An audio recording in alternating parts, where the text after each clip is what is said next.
مجھے سر بتائیے کہ آپ دیکھیں ابھی تو اپوزیشن لیڈر ہیں, کل کل کو اپنے پرائم منسٹر بھی لگنا ہے. خدا کا تو واسطہ ہے, وزیر اعظم صرف عمران خان صاحب ہیں.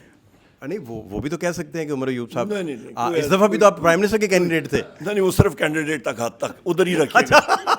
مہربانی ہوگی آپ کی بہت. کینڈیڈیٹ کی حد تک. اچھا سر, مجھے اب جاننا بھی یہ ہے کہ مذاکرات آپ کو کوئی اس میں کوئی بہتری کی رمق نظر آئی ہے, یا کوئی کانٹے سلسلہ چننے کا سلسلہ آپ کے گرد کم ہوا ہے, یا آپ کو لگتا ہے کہ اسی طرح دیوار سے لگایا جا رہا ہے اور آپ کو انارکلی بنایا جا رہا ہے؟ نہیں, سب سے پہلی چیز یہ ہے جی, کانٹے بھی بکھرے ہوئے ہیں, مزید تیز ہو رہے ہیں, دیوار کے اندر مطلب وہ دھکیل کے اور چنائی بھی کر رہے ہیں.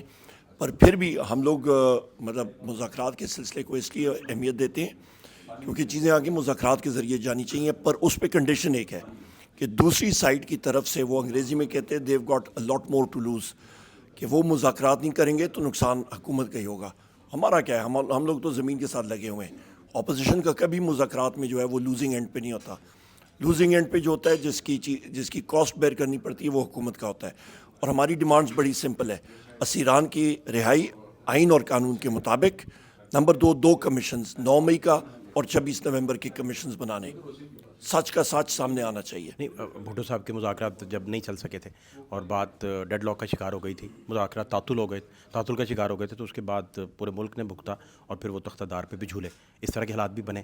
تو ماضی کے حالات سے کوئی ان معاملات کی آپ کو کنیکٹیوٹی کبھی نظر آئی, یا رات خواب میں آپ کو بڑے لوگ ملے ہوں, انہوں نے بتایا ہو کہ یار یہ ماضی کے حالات بھی دیکھیں ذرا, یا آپ کو لگتا ہے کہ سب ٹھیک ہے, راوی چین لکھ رہا ہے؟ نہیں, ابھی تھوڑی دیر پہلے, آج کا میں ہمیشہ ڈان اخبار میں وہ 50 ایئرز اور 75 ایئرز پہلے کا وہ ایک چھوٹا سا دکھاتے ہیں.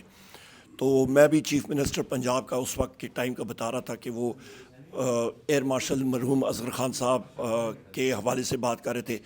ان دنوں میں میرے والد صاحب بھی اور ایئر مارشل اصغر خان صاحب نے موومنٹ شروع کی تھی مرحوم ذوالفقار علی بھٹو صاحب کے خلاف. تو وہی چیزیں جو ہیں وہ ریپیٹ ابھی بھی ہو رہی ہیں. ایگزیکٹلی وہی اسی طرح چیز جا رہی ہے, اور ان کو ہوش کے ناخن لینے چاہیے. آپ کہتے ہیں پیٹرن تقریباً سیم ہے؟ تقریباً پیٹرن سیم جا رہا ہے, ایگزیکٹلی سیم.